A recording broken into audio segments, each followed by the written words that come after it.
If I'm being completely honest, the Game Boy Advance was probably one of the best retro handhelds we have ever received. Not only did it play Game Boy Advance games, but it was backwards compatible, so it also played Game Boy Color and Game Boy games. So typically when I mod these older retro handhelds, I opt to get a Game Boy Advance because, well, it plays everything that I usually want to play. But there really is something about the vertical form factor that really drives that nostalgia feeling home for me. Even more modern handheld emulators go with this form factor, so when I heard that Funny Playing was coming out with its own FPGA Game Boy kit, I obviously had to pick it up. So let's get into it.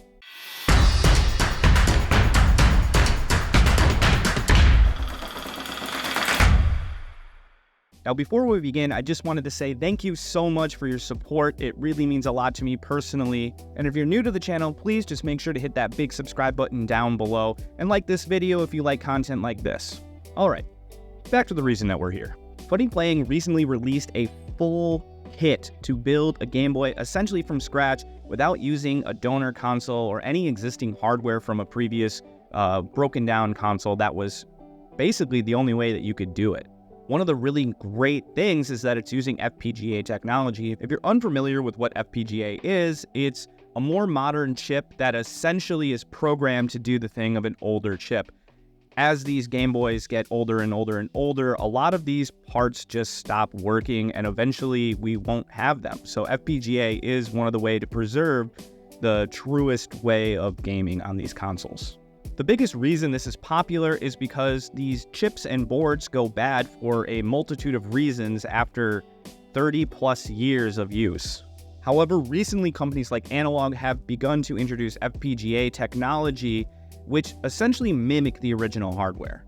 There are a lot of advantages to doing this, and unless you really have the keenest of eyes, it's damn near identical to the original hardware.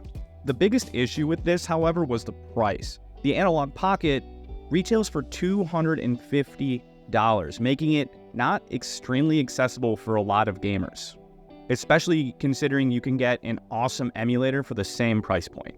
The Funny Playing kit here retails for only $80, less than a third of the price of the Analog Pocket.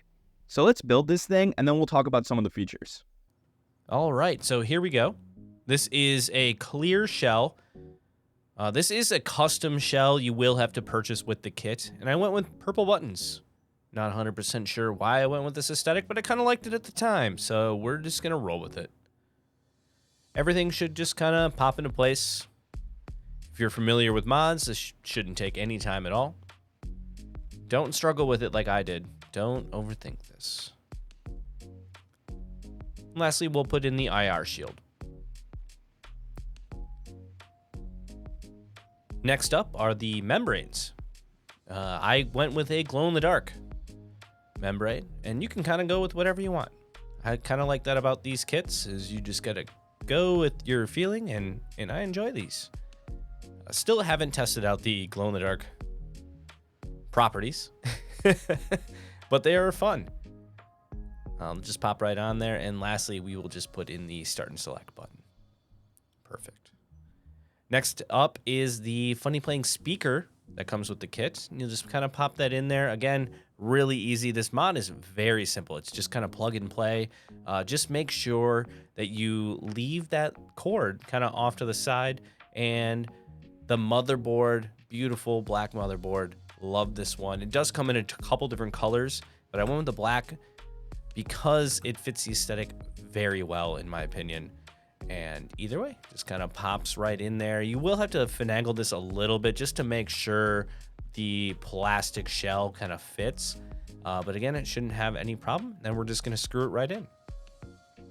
There are two main screws here. Normally, a Game Boy Color has 3 screws, but that third screw actually will damage the front shell. So make sure to just do the 2 side screws that I just did, and you should be totally fine. And then we're just gonna go ahead and actually plug in the speaker. Again, this is very easy. It is literally just pull that cover off and just kind of finagle that. Yep, nailed it. Cool. All right, now we're gonna put on the back shell.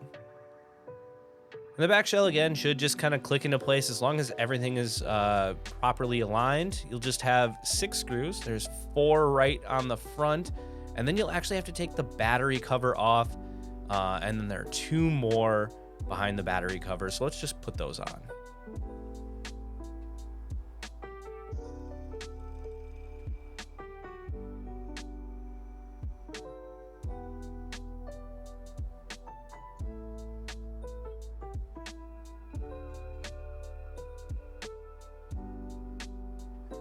Okay, so now that we've got that done, the next is the battery connector.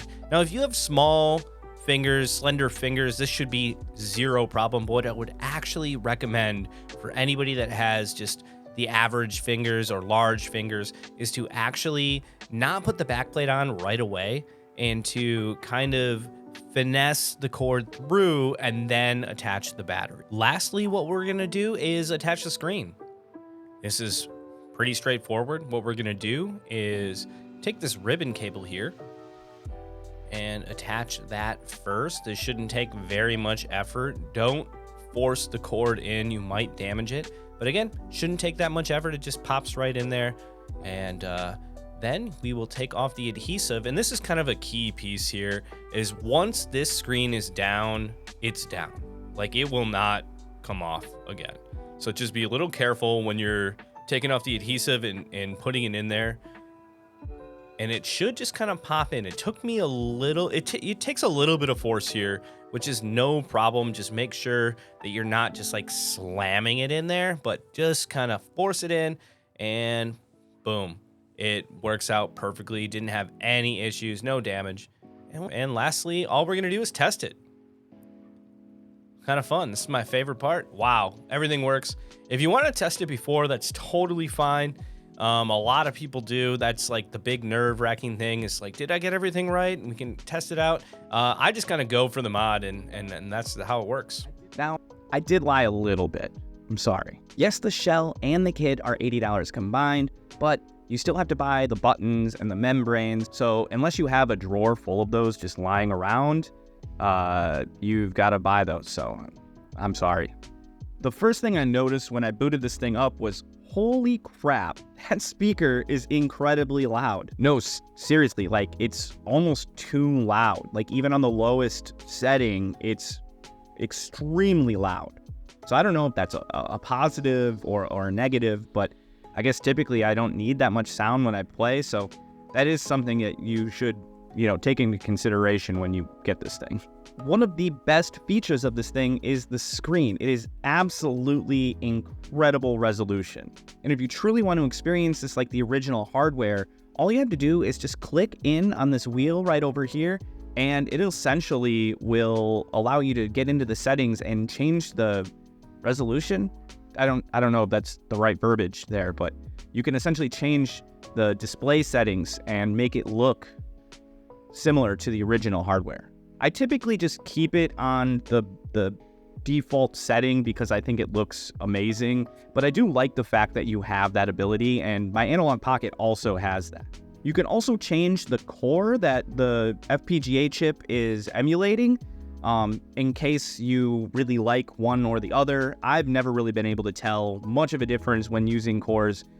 Typically, Game Boy games don't take a lot of emulation power, so you don't really have to worry too much about that. When you take into account the price and compare it with original hardware and how much that costs, and then you compare it with something a little bit more on the premium end, like the Analog Pocket, for instance, which, like I said before, is $250. This thing is borderline unmatched as far as you wanting to play original cartridge games on here. Now, I truly do think that the Analog Pocket is an overall better device. That's not to say that this is bad by any stretch of the imagination, but you also pay for the Analog Pocket, as I've said before.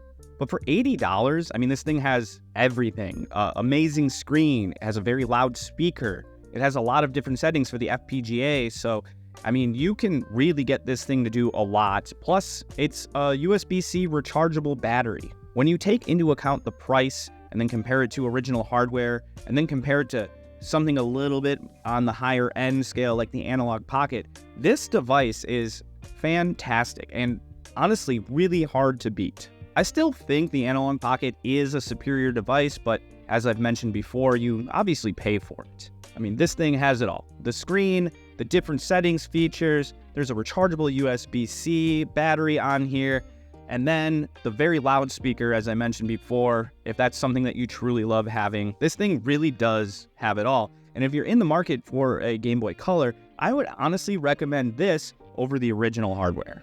This almost comes out to the exact same price as the original hardware, so unless you're planning on doing a ton of crazy mods to the original hardware, this is a fantastic deal.